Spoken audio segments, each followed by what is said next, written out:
Target ng mga magnanakaw ang ilang gadget sa isang tapsilugan at apartment. Tinutugis ngayon ang mga salaring nahuli-kam.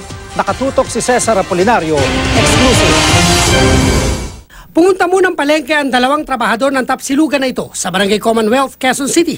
Maya-maya, makikita ang pagdating ng lalaking suspect na abala sa pagtitext. Modus na pala niya ito para di mapansin ang masamang balak. Abala noon ang naiwang tauhan sa pagluluto sa kusina.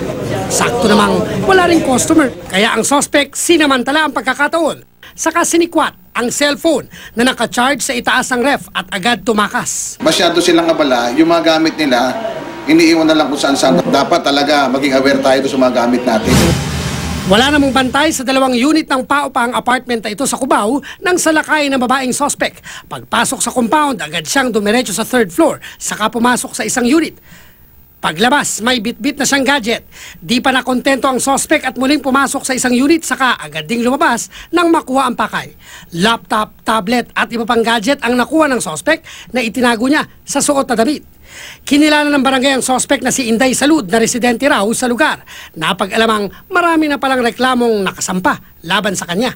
Sa dami ng ginawang kaso sa amin yan, may kidnap, may akit bahay. Ang dami pala. Ang dami na, sir. Sa tuwing papakulong namin, hindi naman nagtatagal sa kulungan. Dahil? Itong huling ano niya, pinatawad siya. Kasalukuyang pinaghahanap na ang suspect. Cesar Apolinario, nakatutok, 24 oras.